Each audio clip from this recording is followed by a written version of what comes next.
Chicos, ¿cómo están? Muy buenas tardes con cada uno de ustedes.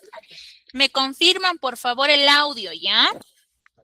Buenas tardes, chicos, ¿cómo están? Buenas tardes, profesora. ¿Sí se escucha? Hola, chicos. Bien, chicos, perfecto. Buenas tardes, mi puta Gracias, chicos. madre. Buenas tardes. Bien. Darles la bienvenida, chicos, a la sesión del día de hoy. Empiezo recordándoles, por favor, el ingreso a sus talleres, cursos talleres que son en las noches. Espero que estén ingresando. Si es que no lo están haciendo, dense un tiempito, por favor. Recuerden que los temas, ¿no? Que se trabajan o se abordan en esos cursos, talleres diarios es importante. Además, es una herramienta adicional para cada uno de ustedes. Ya, chicos, bien. Ahora sí, vamos a empezar con lo que tenemos que trabajar el día de hoy. Ya nosotros la clase anterior habíamos estado revisando lo que eran los géneros literarios, se acordarán ustedes, ¿no? De Aristóteles, ¿no? Que él era el que clasificó estos géneros. Y hoy día ya nos vamos un poquito más, vamos avanzando un poquitito más y para eso vamos a observar la siguiente situación. ¿Ya? Tengo aquí lo siguiente, dice así. Bueno, tengo aquí este pequeño fragmento, lo voy a acompañar, ¿ya? Con este personaje, ahí le estoy colocando el nombre también y además también lo complemento con esta imagen. ¿Listo? Leemos entonces, chicos, ese fragmentito que ustedes tienen en la diapositiva para luego conversar un poquitito, ¿ya? Pueden relacionarlo con la imagen o bueno, con ambas imágenes porque existe relación. Hola, Thais, buenas tardes. Dice lo siguiente. La cólera canta odiosa del peli de Aquiles, maldita, que causó a los aqueos incontables dolores y precipitó al Hades muchas valientes vidas de héroes. Ya, chicos, ahí tenemos entonces un fragmentito chiquitito nada más que ustedes pueden relacionar en este caso con lo que son las imágenes tanto de la derecha como de la izquierda. ¿Ya? Vamos a conversar un poquito entonces en relación a ello. Ese fragmento que he leído y que ustedes también han leído, chicos, ¿qué será? ¿Será un cuento? ¿Será una fábula? ¿Qué consideran que es ese fragmentito, chicos? Un cuento. Un cuento, me dice Luis, ya. Ok, Una película de la guerra de Aquiles. ya, ok. Ajá, a ver. Un cuento, Miss. Un cuento, me dicen por ahí, Helen, ¿ah? Ya.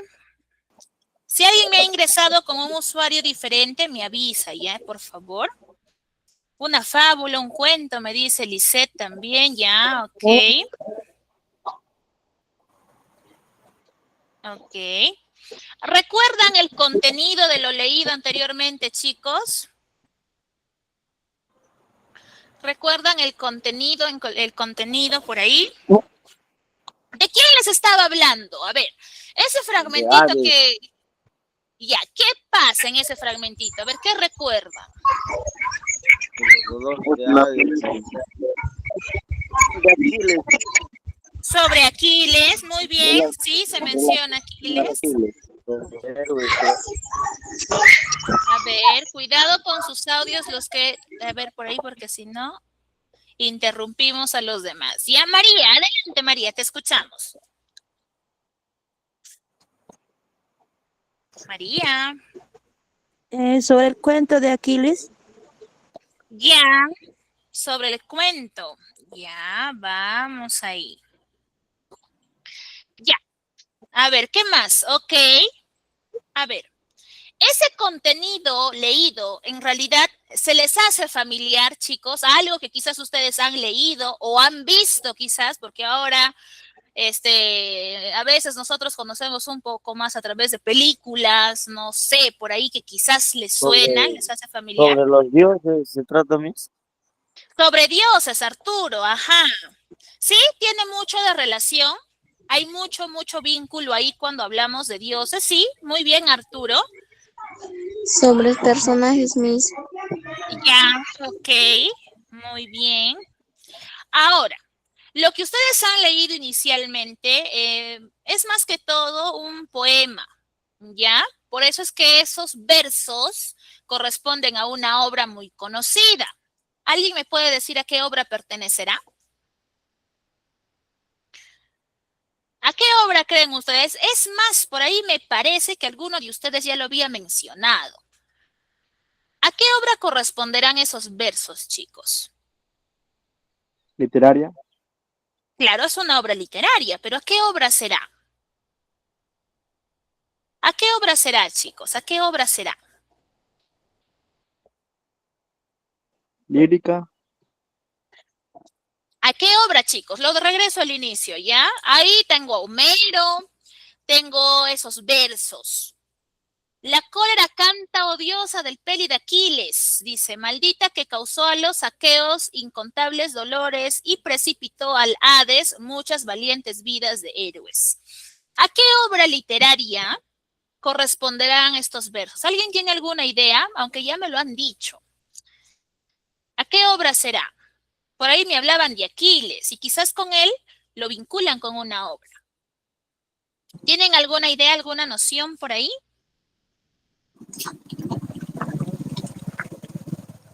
¿Alguna idea, chicos? ¿Alguna noción? ¿Alguien por ahí? ¿Le suena o no le suena? Quizás sí, quizás no. Igual La hoy día, Ilíada, pues, a la Ilíada, Miss. segundo, muy bien, a la obra La Ilíada, obra universal que hasta la actualidad se sigue leyendo y que quizás ustedes han escuchado hablar de esa obra. Quizás la han leído o quizás la han visto en alguna, lo han visto en alguna película, ¿no? Puede ser. Ahora hay muchos medios. Arturo, ya. Entonces, chicos, ¿por qué estamos hablando de esto? ¿Por qué les estoy preguntando? Porque hoy día nosotros vamos a hablar y vamos a conocer la literatura clásica, ¿ya? ¿Para qué? Para valorar el origen literario.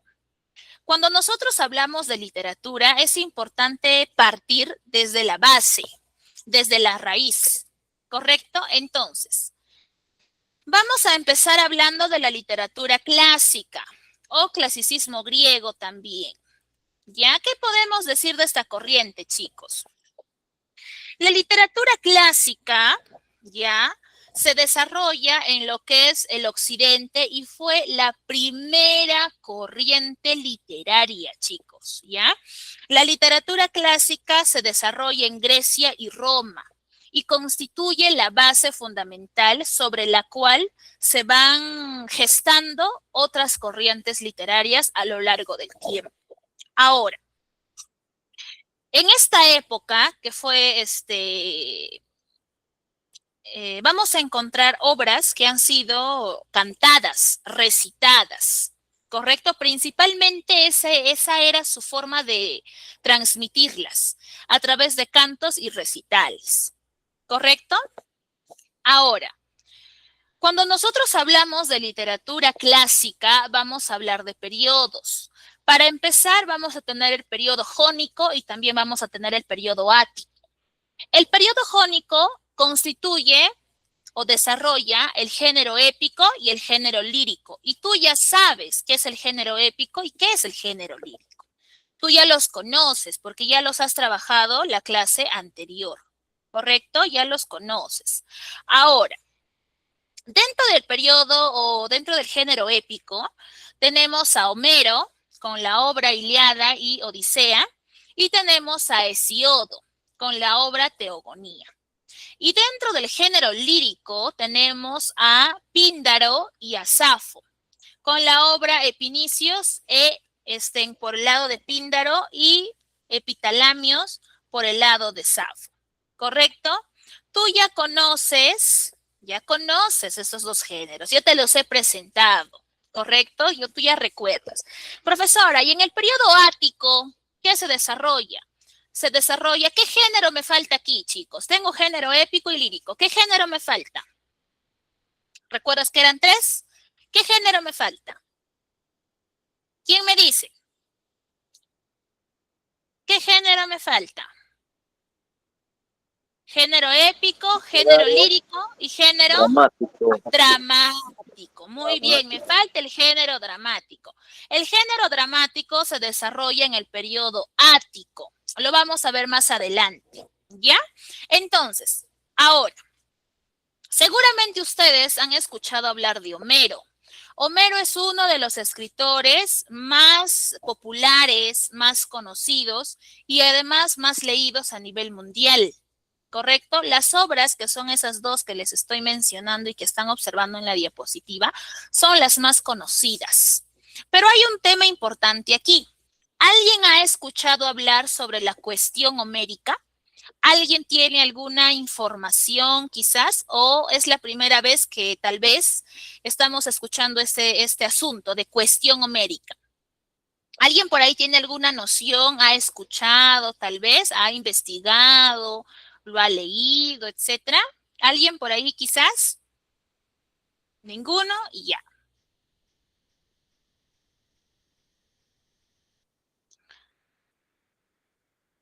Ya, les explico entonces. La cuestión homérica es la siguiente, chicos. El nombre Homero, ya, tiene un significado. Significa el que no ve, ya, porque Homero era ciego. Entonces, esta cuestión homérica, para empezar, discute y pone en tela de juicio si realmente Homero ha existido o no dentro de la historia. ¿Por qué? Porque se desconoce, ya se desconoce en este caso, la cuna de Homero. Hay 7 ciudades que se disputan el hecho de que Homero haya nacido ahí, pero no existe ningún registro oficial que nos asegure el nacimiento o la ciudad de nacimiento de este escritor.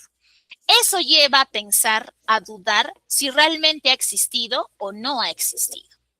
De la misma manera, como era una persona ciega, también cuestionan el hecho de que si él ha escrito o no las obras mencionadas anteriormente, porque una persona ciega, ¿cómo podría haberlo hecho? Algunos justifican el hecho de que él tenía aprendices, discípulos que tal vez, guiados por Homero, escribieron estas 2 obras consagradas hasta la actualidad. Entonces, tenemos ese punto, ¿no? De que sí, de que no, cada bando, cada posición tiene sus propios argumentos, pero de todas maneras es algo que no tenemos del todo claro. ¿Ya? Entonces, esa es la cuestión homérica. ¿Correcto? Nunca lo olviden cuando ahí les digan qué es la cuestión homérica, tú ya sabes a qué se está refiriendo. Ahora, cuando nosotros al inicio hablábamos un poquito de esta información, Arturo nos hablaba de dioses y probablemente tú has escuchado hablar de muchos dioses. Seguramente has escuchado hablar de Zeus, de Poseidón, de Afrodita, de Atenea, de Júpiter, ¿no? En fin, una cola enorme. Quiero que tengas en cuenta algunas características antes de hablar de la Ilíada, de la literatura clásica. Si tienes por ahí tu cuadernito, tu hojita de apuntes, perfecto si lo puedes tomar en cuenta, ¿ya? La literatura clásica, chicos, para empezar, primera característica, vamos a tener bases mitológicas, ¿correcto? Es decir, va a existir dentro de las historias, relatos, obras, la presencia de dioses, la intervención de dioses, ¿correcto? Entre ellos los que hemos mencionado y otros más incluso. ¿Correcto? Primera característica, bases mitológicas. Segunda característica, tenía una visión antropocentrista. ¿A qué me refiero con visión antropocentrista? A que todas las historias o lo que sucedía giraba en torno al hombre. El hombre era el centro. Ya por eso tenía una visión antropocentrista. Tercera característica de la literatura clásica, fue antropomorfa. ¿Por qué antropomorfa? Porque los dioses tenían forma humana. Los dioses podían ser vistos, podían ser tocados, los mortales podían hablar con ellos, podían tal vez pedir favores, podían verlos. ¿Ya? Por eso fue antropomorfa. Cuarta característica, lo que es la predestinación o fatalidad. En la literatura clásica vamos a ver que los héroes o los personajes están predestinados a algo y que por mucho que intenten romper esa cadena no van a poder. Su destino ya está escrito.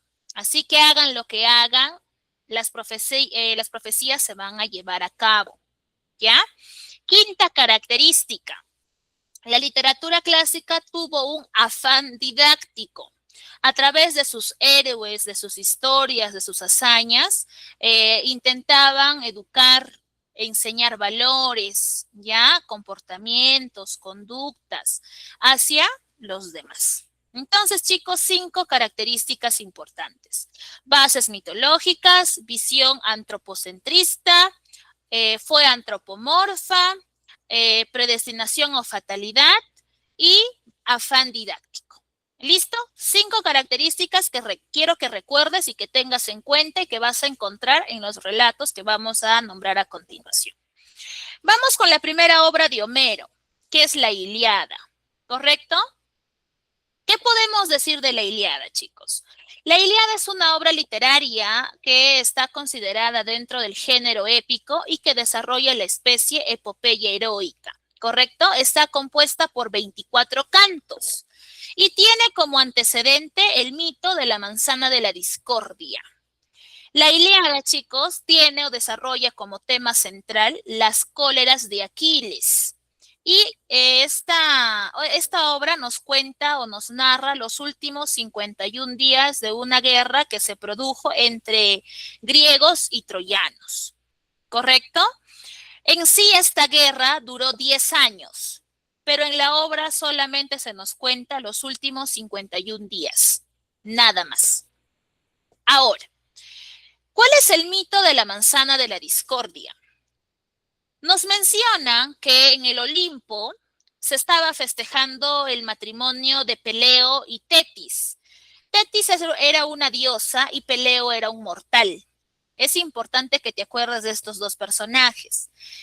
Todos los dioses fueron invitados a esa boda. Todos estaban felices festejando.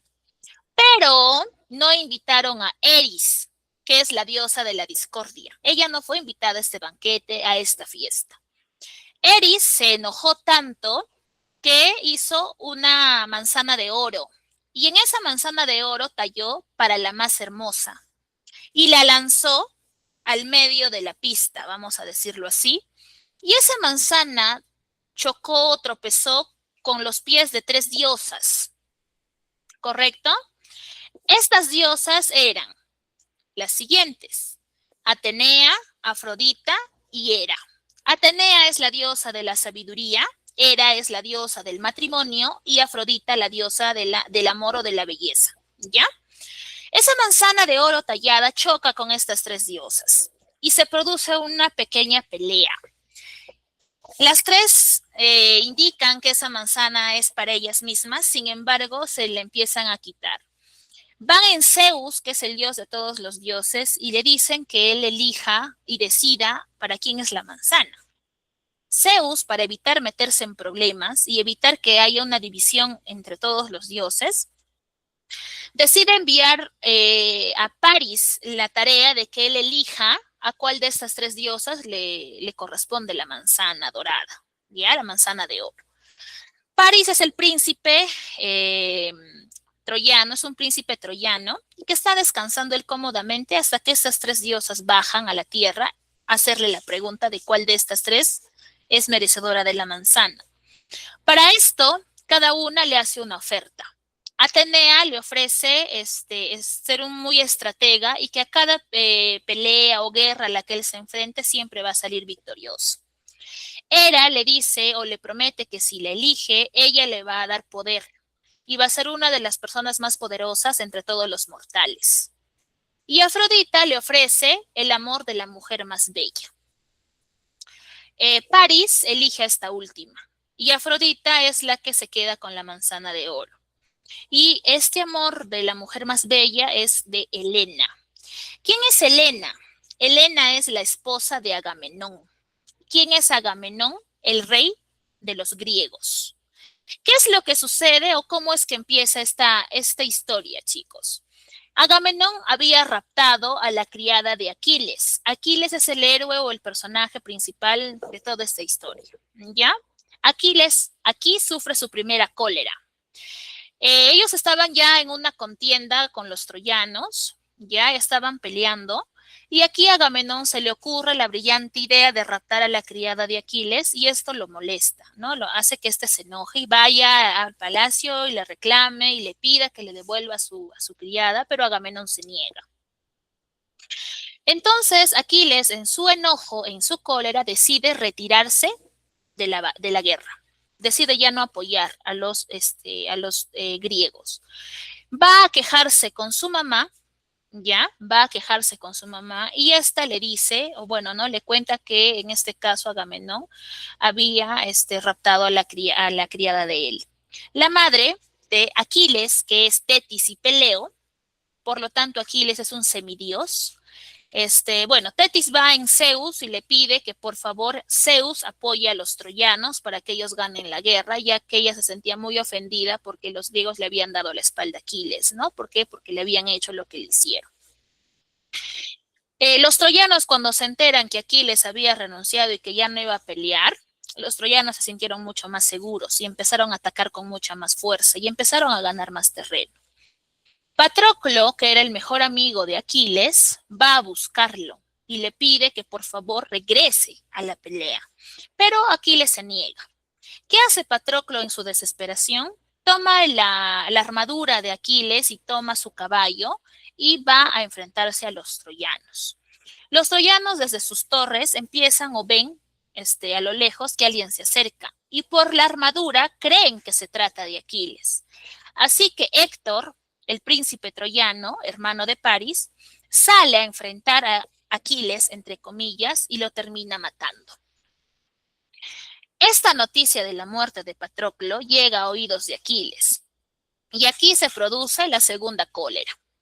Enojado por lo que había pasado, le pide a su madre que por favor le prepare una armadura para que regrese a la guerra. Es así que Tetis va en Hefestos. Hefestos es el dios de la armadura y le pide que haga una armadura muy fuerte para que proteja a su hijo. Es así que Hefestos le crea la armadura, se lo entrega y Aquiles vuelve a la guerra. ¿Qué es lo que pasa aquí? Ustedes seguramente han visto la película donde aparece el caballo de Troya, ¿no es así? ¿Cómo es que confeccionan o cuál es la finalidad de ese caballo, chicos? Por ahí seguramente les suena. ¿Alguien por ahí sabe qué es el caballo de Troya? ¿Recuerdan? Tal vez lo han visto por alguna película, puede ser. ¿Alguien por ahí tiene alguna idea, alguna noción, chicos?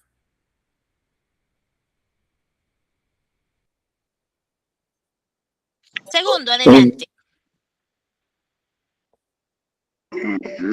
En la película he visto que el caballo, los griegos le entregan a los troyanos un caballo gigantesco y dentro había un puñado de guerreros, lleno de guerreros y los troyanos no deciden abrirlo porque pensaron que es un obsequio de los dioses. Muy bien, segundo. Claro, por ahí leí a Catherine, me parece que dice se camuflaron. Efectivamente, se camuflaron. ¿Por qué? La estrategia fue planteada por Aquiles y por Ulises, ¿ya? Ellos deciden crear un caballo de madera en forma de mostrar a los troyanos que ellos se habían rendido.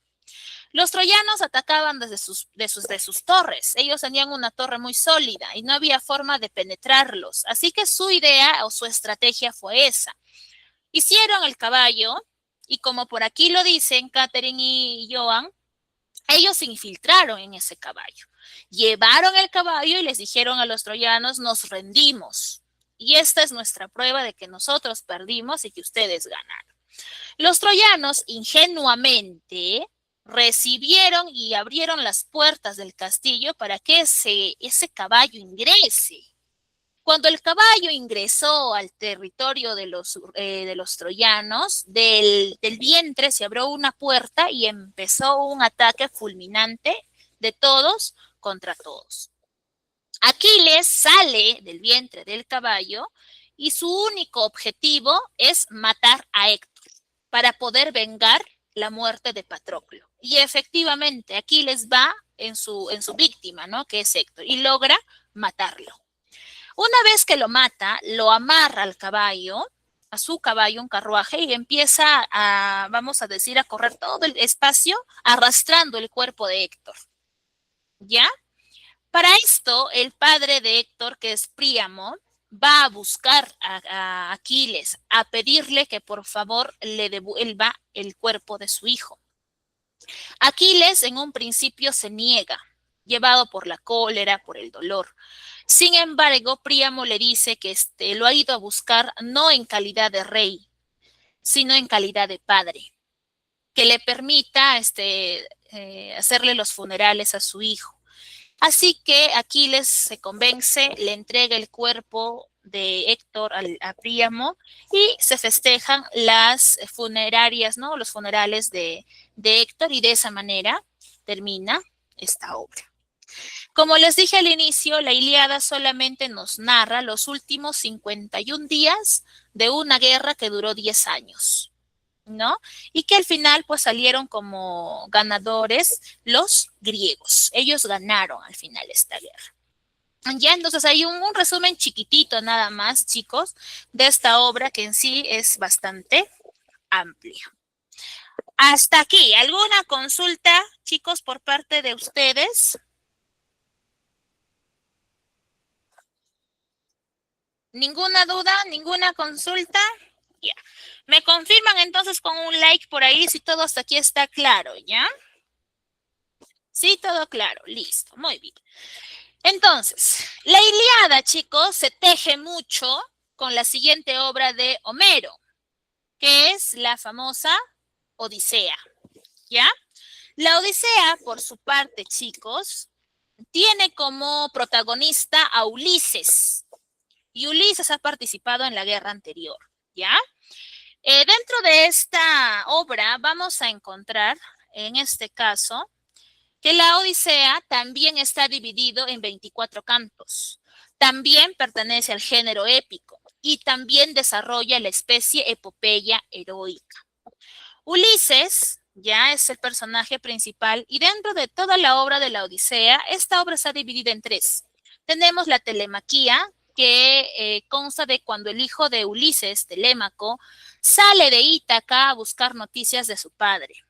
¿Por qué? Porque en casa había muchas personas que querían tomar el puesto de líderes del lugar, ¿no? Querían ser reyes, o querían tener el cargo de. Y ella no sabía qué hacer con tantos pretendientes. Entonces él quería saber qué había pasado con su padre. También tenemos las aventuras de Ulises, que son todas las, vamos a decir, todo el viaje que Ulises hizo hasta regresar a Ítaca. Y tenemos a la muerte de los pretendientes, que en este caso es todos aquellos hombres que estaban en la casa de Ulises reclamando o queriendo ser esposos de Penélope, la esposa de Ulises, y que al final se estaban, vamos a decirlo así, excediendo y abusando de la hospitalidad de ella. ¿Ya? Entonces, vamos a empezar de la siguiente manera y para eso voy a utilizar este mapa. La guerra inicial en la Ilíada duró 10 años. Cuando esos 10 años pasaron y la guerra acabó, Ulises tiene que regresar a Ítaca. Sale de Troya, porque ahí fue la guerra, y llega a un primer punto que es el país de los lotófagos. Dentro de este país crece la flor del loto y toda persona que come esta flor, este fruto, empieza a querer quedarse ahí, a no querer moverse, crea dependencia. Ulises les advierte a los guerreros con los que él salió, porque él vuelve a Ítaca o sale de esta guerra acompañado de un grupo, no va solo, les dice que no coman la flor del loto, pero hay algunos que no le hacen caso y empiezan a comerlo. Se empieza a producir esa situación que hace Ulises, los toma y los lleva a la fuerza a través del barco y se van de este país de los lotófagos, ¿ya? De este país de los lotófagos siguen su ruta y llegan a la isla de los cíclopes. Dentro de esta isla de los cíclopes tenemos a Polifemo. Polifemo, bueno, los cíclopes en general son seres grandes, gigantes, con un solo ojo, ¿ya? Y Polifemo además era el hijo de Poseidón, ya es un dato importante. ¿Qué es lo que pasa? Ellos llegan a la isla de los cíclopes y bajan del barco a investigar el lugar, a conocer el lugar, y se terminan introduciendo en una cueva.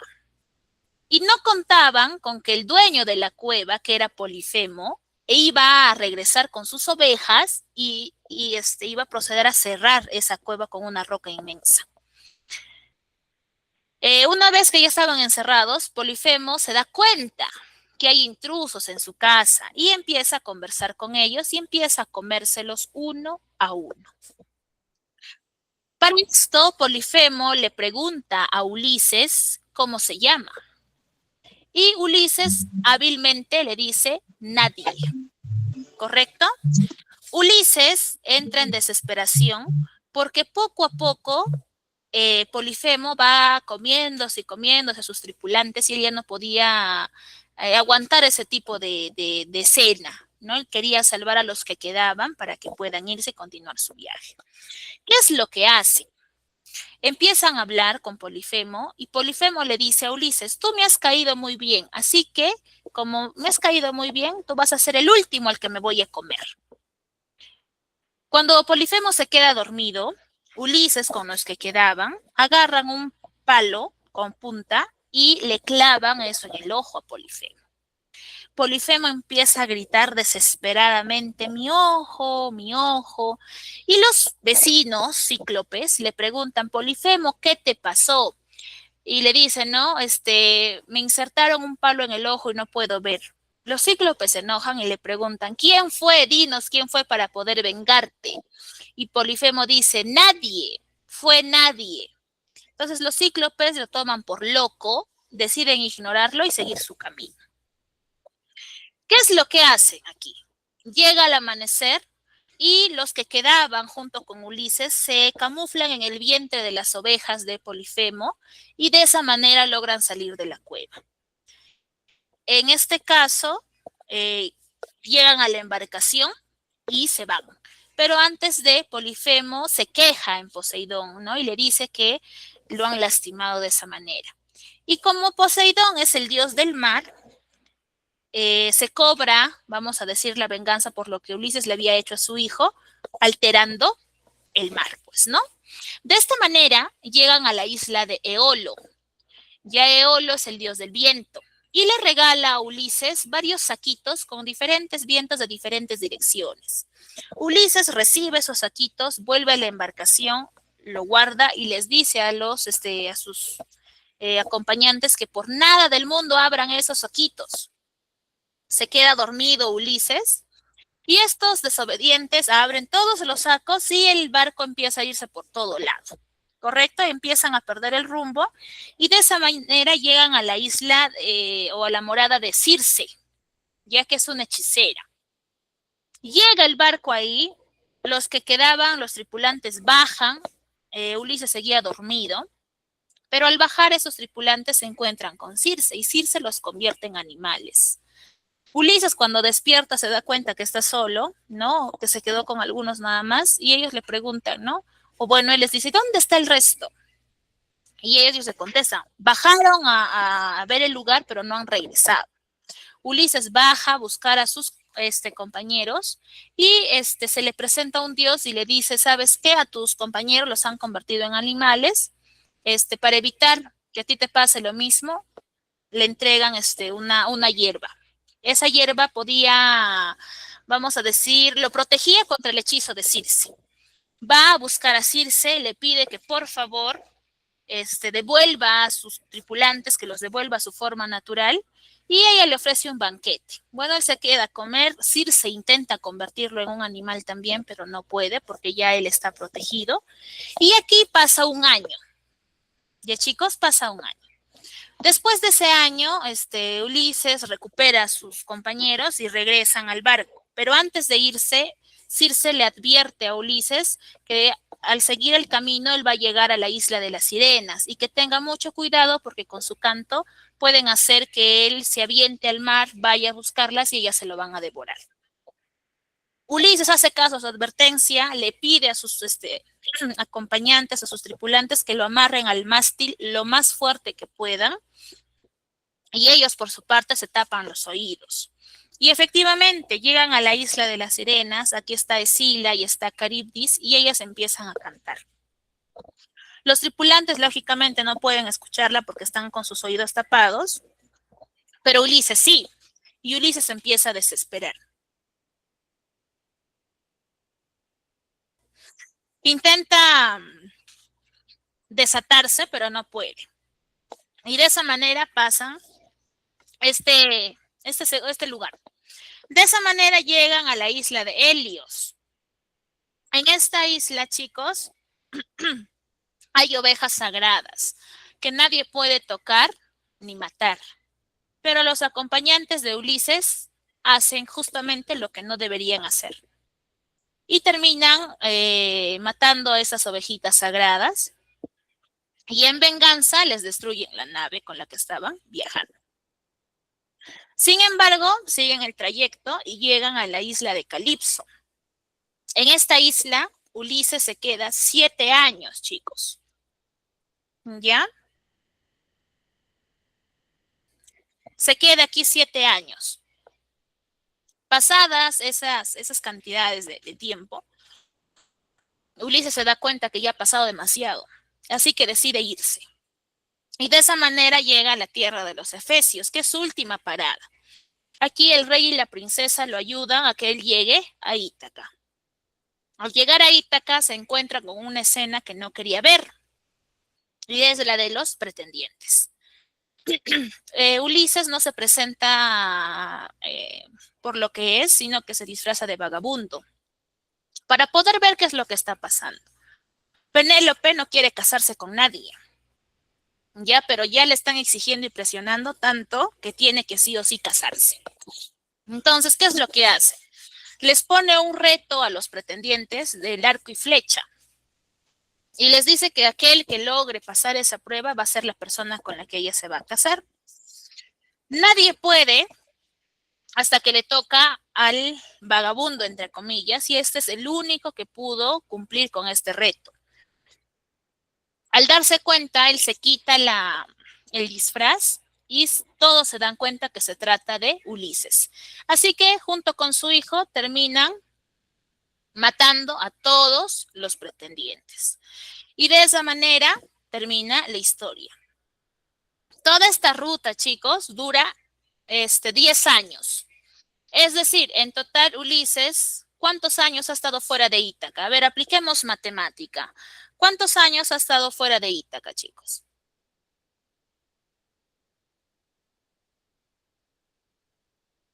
Apliquemos matemática, chicos. ¿Cuántos años fuera ha estado? Deiner. Serían 17 porque primero era 10, luego era 7, y luego no, creo que fueron 3 años más. Con eso creo que completa los 20. Correcto, muy bien, Deiner. Sí, efectivamente. Ulises demora 20 años en regresar a Ítaca, chicos. ¿Ya? 20 años fuera de Ítaca. Es por eso que, miren, Telémaco, su hijo, sale desesperado de Ítaca a buscar a su padre porque ya han pasado muchos años. Y miren, 20 años que él ha estado fuera y que por eso se produjo todo lo que se produjo. Y ahí termina esta obra, chicos, de las aventuras de Ulises. ¿Alguna duda o tal vez consulta con esta obra, chicos?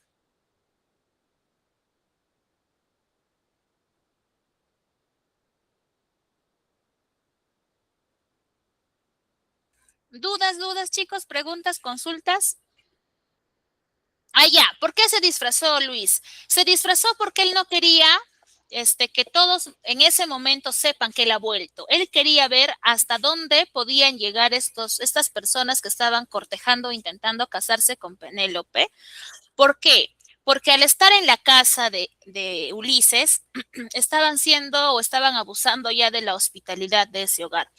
Estaban destruyendo la casa, abusaban de los alimentos. Entonces, todo eso, Ulises quería observar, quería ver el comportamiento de estas personas y al final los terminó matando, pues, ¿no? Por la conducta que ellos habían tenido y por lo que también habían querido conseguir, que era desposar a su esposa, ¿no? Para poder, en este caso, asumir el poder dentro de Ítaca, ¿no? Porque él era el que gobernaba, el que mandaba. Entonces, por ese motivo se disfrazó. No mostró su identidad desde un primer momento, sino que lo mostró al final. Su hijo obviamente sí sabía que se trataba de él, porque su hijo sí lo reconoció, pero Ulises le dijo que no diga nada, porque él quería ver qué es lo que iba a pasar, ¿no? Quería ver cuál iba a ser el actuar de esas personas. Y luego al final, pues él mismo terminó descubriéndose y matándolos a todos. Entonces, la Ilíada y la Odisea, chicos, son dos obras de Homero que van como que unidas, relacionadas, ¿no? Porque una salta a la otra. En el caso de la Ilíada, con su personaje que es Aquiles, y en el caso de la Odisea, con su personaje que es Ulises, o también otros lo conocen como Odiseo. Ya cualquiera de esos dos nombres es válido. Ya, chicos, dudas, preguntas, consultas.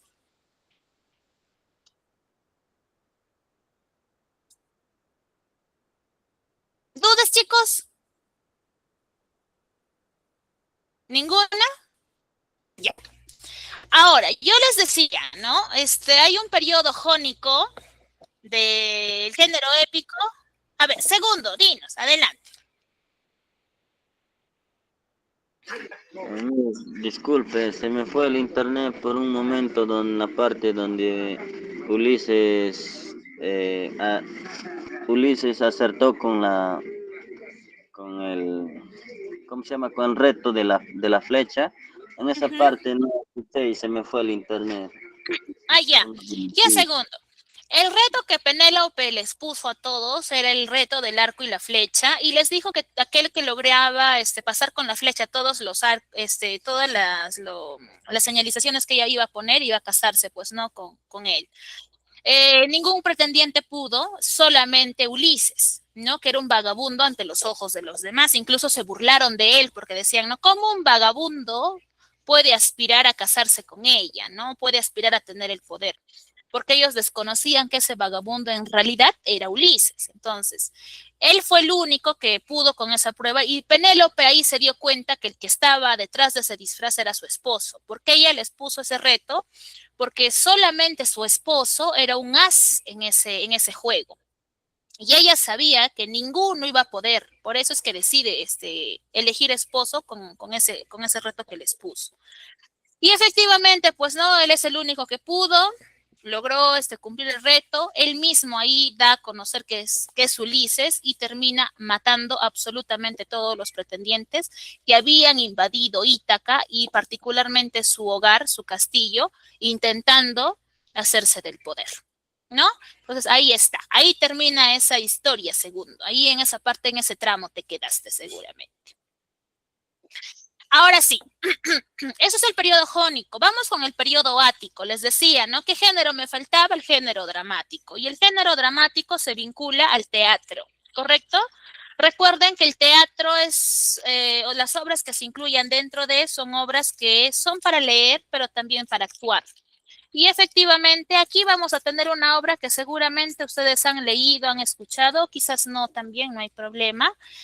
Y vamos a hablar de Sófocles. Sófocles es un escritor griego, ¿ya? Que es conocido como la abeja ática. Y este escritor perfecciona lo que es la tragedia. Cuando nosotros hablábamos en la clase anterior del género dramático, mencionábamos sus especies, ¿no? Que estaba el drama, estaba la tragedia, ¿no? Entonces, la tragedia, recuerda, es una historia con un desenlace triste, ¿ya? ¿Qué obras ha escrito Sófocles, chicos? Ha escrito Edipo en Colona, Antígona, Electra y las Traquíneas, ¿correcto? Ahora, ¿qué obra vamos a ver de él? La famosa obra Edipo Rey. ¿Alguien ha leído o ha visto la película? Porque sí, hay una película de Edipo Rey. ¿Les suena la obra Edipo Rey, chicos? ¿Les Hemos suena? escuchado. Ya.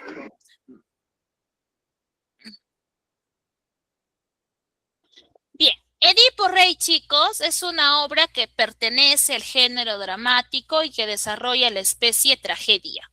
¿Correcto? ¿Cuál es el tema que nosotros vemos en Edipo Rey? El destino, que es algo que no se puede cambiar, que ya está trazado y que ya está escrito. ¿Quiénes son los personajes? Tenemos a Edipo, tenemos a Yocasta, tenemos a Layo, tenemos a Tiresias, tenemos a Creonte. ¿Ya? ¿De qué va esta historia, chicos? De la siguiente manera. Layo y Yocasta eran los reyes de Tebas. Ellos tenían un bebé, ¿ya? Pero ¿qué es lo que pasa? Layo fue en este caso a consultar su destino a los oráculos y estos le dijeron que él estaba condenado a que su propio hijo lo mate y que además se case con su madre, pues no, o sea, con Yocasta.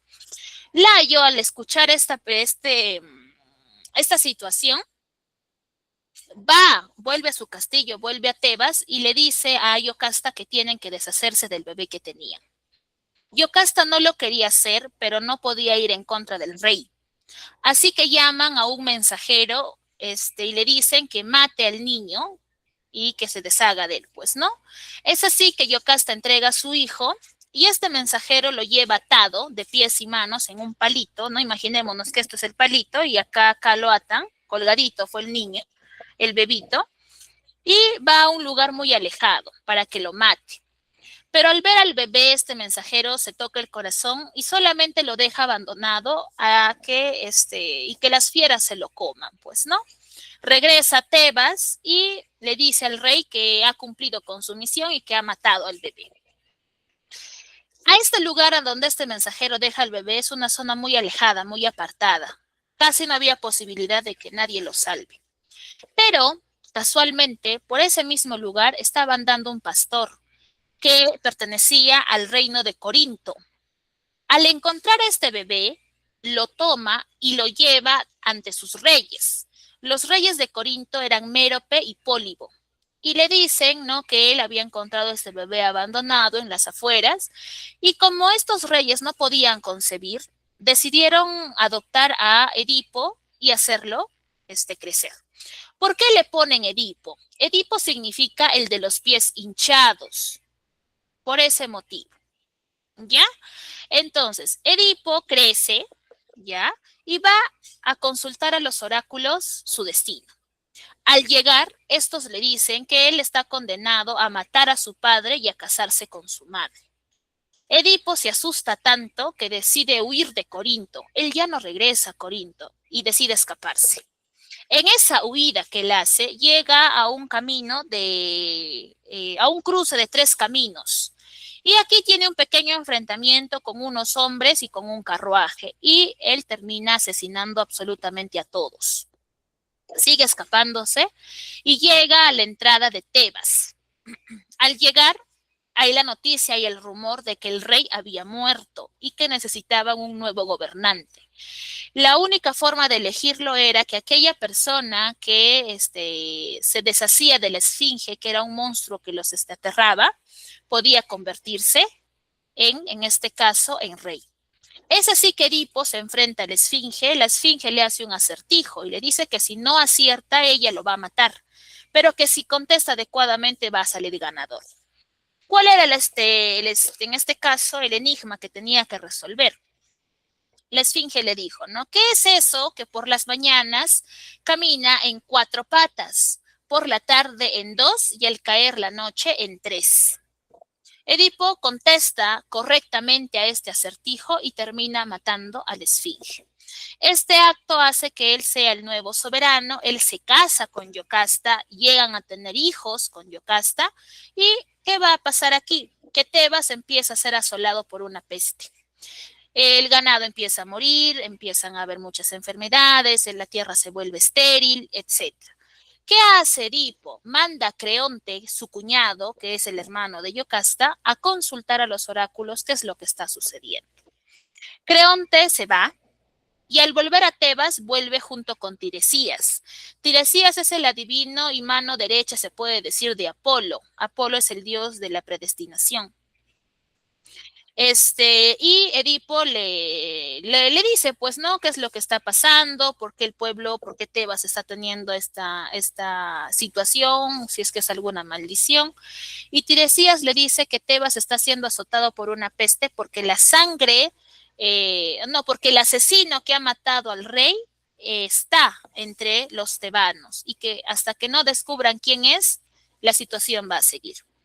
Es así que Edipo da una orden y dice que todo aquel que sepa quién es el asesino del rey se lo diga, porque esa persona que ha cometido ese acto iba a ser desterrada a un lugar muy alejado y nadie le iba a volver a dirigir la palabra. Ellos siguen investigando y Tiresias le dice, tienes ojos y no ves, dándole a entender que el responsable era él. Edipo en un primer momento toma esto a mal y piensa que tanto Tiresias como Creonte se habían confabulado para derrocarlo del puesto de rey. Sin embargo, cuando se está dando esa discusión tan acalorada, entra a escena el mensajero de Corinto. Fue a Tebas a buscar a Edipo y le dice que tiene que regresar a Corinto a convertirse en rey, porque su padre había fallecido de una enfermedad, ¿no? De vejez, había muerto de vejez. Cuando Edipo escucha esto, él se asusta, ¿no? Y se pone a pensar y dice, pero yo iba a matar a mi padre, ¿cómo es que ha muerto de vejez?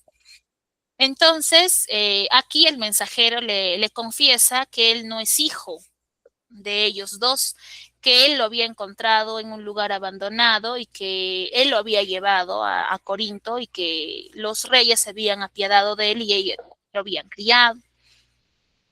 Mientras este mensajero le está confesando esto, él pregunta a los de Tebas, a sus soldados, si ellos conocen de alguien que haya estado en el lugar donde había muerto el rey, y le dicen que sí, que justamente entre todos los que habían sido atacados, uno logró escapar y pidió que lo traigan, pues, ¿no? Delante de él.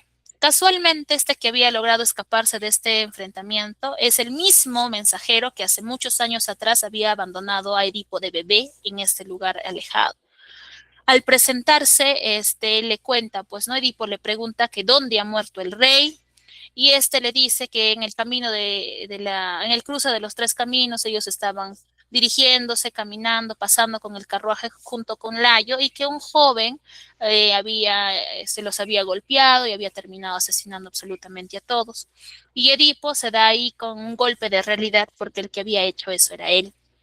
Y aquí él le confiesa, ¿no? Que hace muchos años atrás Layo le había pedido que abandone y mate a su hijo, pero que como él no había sido capaz, solamente lo había abandonado. Y aquí empiezan a encajar las fichas del rompecabezas. Yocasta ya se había dado cuenta de la situación, así que mientras Edipo iba preguntando y preguntando más para convencerse, Yocasta fue a su habitación y se suicidó. Edipo cayó en cuenta de que él sí mató a su padre y que además estaba casado con su madre y habían cometido incesto porque también tenían hijos. O sea, él era hijo y a la vez era esposo de su madre. Fue a buscar a Yocasta a la habitación y al llegar se dio cuenta que ésta se había suicidado. Tomó unos broches y se pinchó los ojos. ¿Por qué? Porque no podía ver la fatalidad, lo que le había pasado y había hecho con su vida. Decide hablar con Creonte, encargarle a sus hijas, y él cumple el edicto que él mismo había dado, ¿no? Él mismo fue desterrado de Tebas a un lugar muy alejado donde nadie nunca más pudo dirigirle la palabra.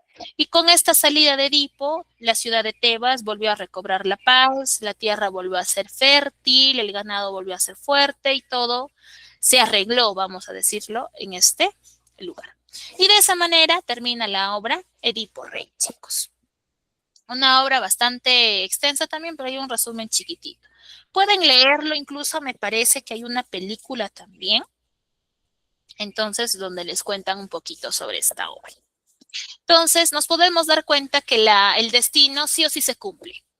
¿no? Porque por mucho que Edipo trató de cambiarlo, pensó que huyendo eso ya no se iba a cumplir, lo único que hizo fue acercarse más a lo que él quiso evitar en un primer momento, pues, ¿no? Y ahí se da todo ese desarrollo, esta tragedia, ¿no? Porque en realidad tiene un final bastante triste. ¿Alguna duda, chicos? Pregunta, consulta o inquietud.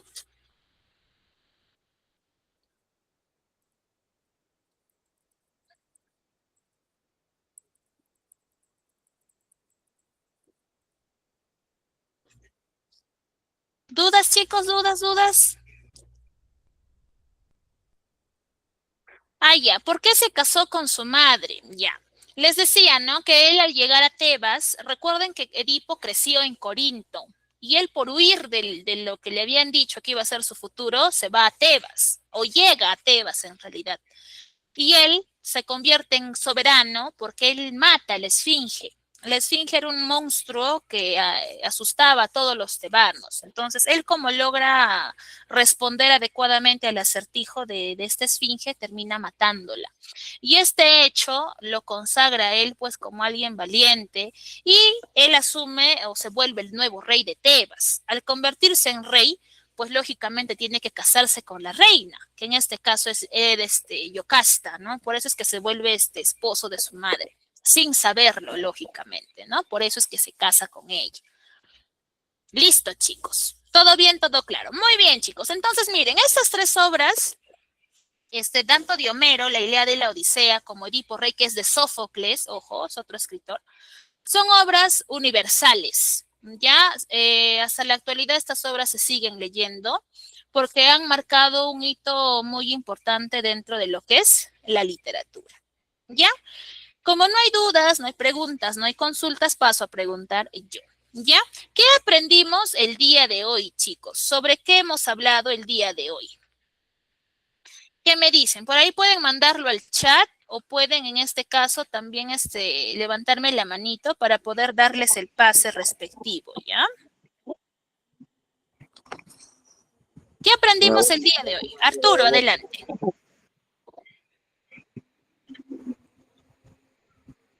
Sobre las obras y de los dioses. Ya, sobre las obras, sobre los dioses, sobre las obras universales, correcto, Luis. Ya, muy bien. Muy bien, muy bien. Sobre la Odisea, claro, la Odisea. La Ilíada, también por ahí Edipo Rey. Correcto, chicos. ¿Cómo hemos aprendido sobre estas obras que constituyen parte de la literatura clásica? ¿Cómo hemos aprendido, chicos, sobre literatura clásica? Sobre esta primera manifestación literaria, chicos.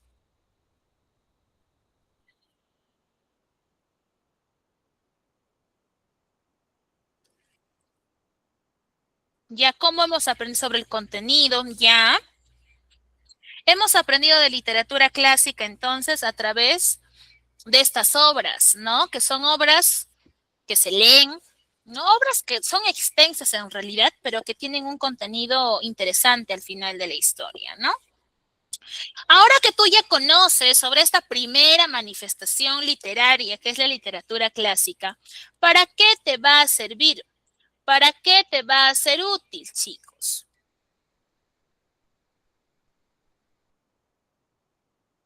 ¿Para qué les va a ser útil toda esta información vista en clases el día de hoy?